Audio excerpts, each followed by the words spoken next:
ഈ യമനിലെ ജയിലിൽ കിടക്കുന്ന നിമിഷപ്രിയയുടെ മോചനവുമായി ബന്ധപ്പെട്ടിട്ട് ഒരു രാജ്യ താല്പര്യമാണ് നിമിഷപ്രിയയെ എങ്ങനെയും അവിടെ നിന്ന് മോചിപ്പിച്ച് നമ്മുടെ നാട്ടിലേക്ക് കൊണ്ടുവരിക എന്നുള്ളത്. അതുകൊണ്ടാണല്ലോ കേന്ദ്ര സർക്കാർ, സംസ്ഥാന സർക്കാർ, നമ്മുടെ നീതിന്യായ വ്യവസ്ഥ വരെ എന്താണ് അവരെ മോചിപ്പിച്ച് കൊണ്ടുവരാനുള്ള സാധ്യമായ വഴികൾ എന്ന് തേടുന്നത്. പക്ഷെ അതിന് വിരുദ്ധമായിട്ട് ചില പ്രവർത്തികൾ നമ്മുടെ കേരളത്തിൽ നിന്ന് ഉണ്ടാകുന്നു എന്നുള്ളത് നമ്മൾ കാണുന്നുണ്ട്. എന്താണ് ഇതിനെക്കുറിച്ച് പറയാനുള്ളത്? അല്ല, ഇതിൽ അവിടെ യമൻ എന്ന് പറയുന്ന രാജ്യത്തിന് നമ്മുടെ രാജ്യവുമായിട്ട് മാത്രമല്ല നിരവധി രാജ്യങ്ങളുമായും നയതന്ത്ര ബന്ധമില്ലാത്തൊരു രാജ്യമാണ്. ലോകത്തിൽ വളരെ കുറച്ച് നയതന്ത്ര ബന്ധം സൂക്ഷിക്കുന്ന രാജ്യങ്ങളിൽ ഒന്നാണ് യമൻ എന്ന് പറയുന്ന രാജ്യം. പ്രത്യേകിച്ച് നമ്മുടെ രാജ്യത്തെ ഒരു സംവിധാനങ്ങൾക്കും അവിടെ ഔദ്യോഗികമായി ആക്സസ് ഇല്ല. നമുക്ക് നടപടികൾ മുന്നോട്ട് കൊണ്ടുപോകാൻ കഴിയാത്തൊരു സാഹചര്യമാണുള്ളത്. അവിടുത്തെ നിയമത്തിനനുസരിച്ച്, അവിടുത്തെ നിയമം ജനാധിപത്യപരമാണോ, അവിടുത്തെ നിയമം നിയമപരമായി നമ്മുടെ രാജ്യത്തെ പോലെയാണോ എന്നൊക്കെ ഉള്ളത് വ്യത്യസ്തമായിട്ടുള്ള വിഷയങ്ങളാണ്.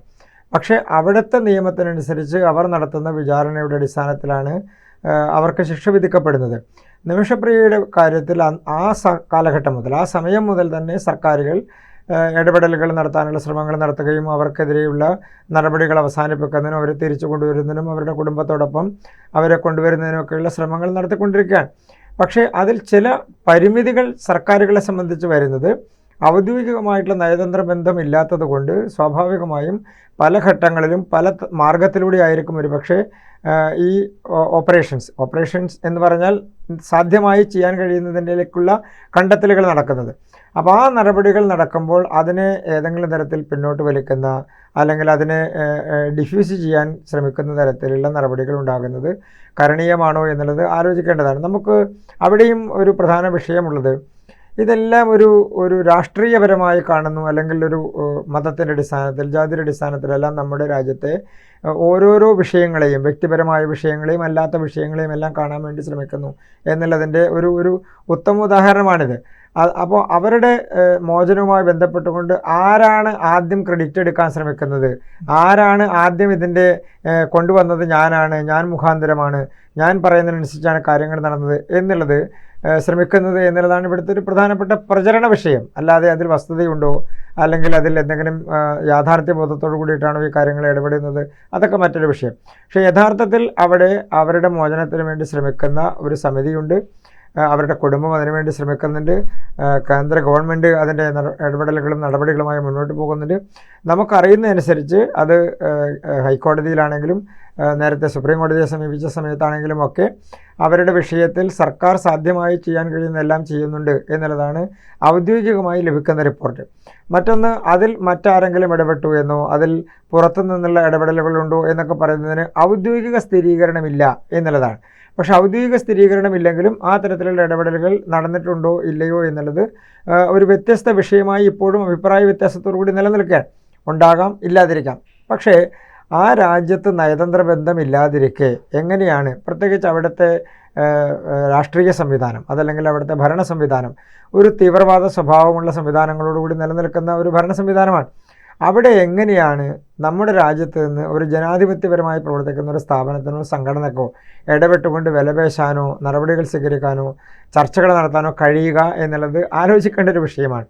അതിൽ ഇപ്പോൾ ഉദാഹരണത്തിന് ഒരു താലിബാൻ മോഡൽ ഭരണം നടത്തുന്ന ഒരു രാജ്യത്ത് ഹൂതികൾ, അതായത് അവരുടെ രാജ്യത്തെ ഏറ്റവും കിരാതമായ രീതിയിലുള്ള ജനാധിപത്യത്തിൻ്റെ ഒരു ലെവലേശം പോലും ഇല്ലാത്ത തരത്തിലുള്ള ഭരണമാണ് നടക്കുന്നത്. അതല്ലെങ്കിൽ നടപടികളാണ് സ്വീകരിക്കുന്നത്, നയമാണ് സ്വീകരിക്കുന്നത്. അപ്പോൾ അവരുമായി ഒരു ധാരണയിലെത്താൻ ഞങ്ങൾക്ക് കഴിയുമെന്ന് ആരെങ്കിലും പറഞ്ഞാൽ അത് എത്രത്തോളം യാഥാർത്ഥ്യമുണ്ട് എന്നുള്ളത് അവർ സ്വയം ആലോചിക്കേണ്ടതാണ്. മറ്റ് സമൂഹവും ആലോചിക്കുന്നുണ്ടല്ലോ. അതുകൊണ്ടാണല്ലോ ഇത്തരത്തിലുള്ള അഭിപ്രായ വ്യത്യാസങ്ങൾ പുറത്തു വരുന്നത്. ഈ വിഷയത്തിൽ ഇടപെടുന്ന നിമിഷപ്രിയയുടെ മോചനത്തിന് വേണ്ടി ശ്രമിക്കുന്ന അവരുമായി ബന്ധപ്പെട്ടുകൊണ്ട് നിൽക്കുന്ന സംഘടനകൾ, അവർ ഇതിൽ അതിൻ്റെ യാഥാർത്ഥ്യങ്ങൾ പുറത്തു പറയുകയും മറ്റുള്ളവരുടെ പങ്ക് എന്താണ് എന്ന് വെളിപ്പെടുത്തുകയൊക്കെ ചെയ്തിട്ടുണ്ട്. പക്ഷേ അവരുടെ കുടുംബത്തെ സംബന്ധിച്ചാണെങ്കിലും പൊതുവിൽ സർക്കാരിനെ സംബന്ധിച്ചാണെങ്കിലുമൊക്കെ ഒരു തരത്തിലുള്ള നിസ്സഹായാവസ്ഥയുള്ളത് ചില വിഷയങ്ങൾ പുറത്തു പറയുന്നതിനുള്ള പരിമിതിയാണ്. ആ പരിമിതി മുതലെടുക്കാൻ വേണ്ടിയുള്ള ശ്രമം ചില കോണുകളിൽ നടക്കുന്നുണ്ടോ എന്നുള്ളത് സംശയിക്കേണ്ടതാണ്. ഇപ്പം ഈ അങ്ങ് സൂചിപ്പിച്ചതുപോലെ തന്നെ ഈ കാന്തപുരം അബൂബക്കർ മുസ്ലിയാറാണ് ഇതിൽ ഇടപെടലുകൾ നടത്തുന്നത്. അദ്ദേഹത്തിൻ്റെ ഇടപെടലിലാണ് ഇപ്പം ആദ്യഘട്ടത്തിൽ ഈ വധശിക്ഷ മരയിപ്പിച്ചത്, ഇപ്പോൾ റദ്ദ് ചെയ്ത് എന്ന് പറയുന്നത്. പക്ഷേ ഈ റദ്ദ് ചെയ്തു എന്നുള്ളതിൻ്റെ ഔദ്യോഗിക പേപ്പറുകളൊന്നും ഇതുവരെ പുറത്തു വന്നിട്ടില്ല. പക്ഷേ ഇനി കാന്തപുരം ഇടപെട്ടിട്ടാണെങ്കിൽ പോലും കേന്ദ്ര സർക്കാരിന് അതിൽ എതിർപ്പില്ല. കാരണം അവർക്ക് ഒരൊറ്റ ലക്ഷ്യമേ ഉള്ളൂ, ഇവരെങ്ങനെയെങ്കിലും ഇങ്ങോട്ട് കൊണ്ടുവരണം എന്നുള്ളത്. കേന്ദ്ര സർക്കാർ കൃത്യമായിട്ട് സുപ്രീം കോടതി പറയുകയും ചെയ്തിട്ടുണ്ട്. കാരണം അവിടെ ഒരു നയതന്ത്ര ബന്ധമില്ലാത്തൊരു സ്ഥലമാണ്. പക്ഷേ എന്നാലും നമുക്ക് സാധ്യമായ വഴികളെല്ലാം നമ്മൾ തേടുന്നുണ്ട് എന്നുള്ളത്. അപ്പോൾ ഇവിടെ ഒരു അഭിപ്രായ വ്യത്യാസത്തിൻ്റെ പ്രസക്തി ഇല്ലല്ലോ. അല്ല, സ്വാഭാവികമായിട്ടും അതില്ലാതെ അതാണ് ഞാൻ സൂചിപ്പിച്ചത്. ഇതിനെ ഒരു പ്രചരണ വിഷയമാക്കിയെടുത്ത് ഇത് ക്രെഡിറ്റ് നേടാനുള്ള ഒരു വിഷയമാക്കി എടുക്കുമ്പോഴാണ് ഇതിൽ വാദങ്ങളും വാദപ്രതിവാദങ്ങളും ഒക്കെ ഉണ്ടാകുന്നത്.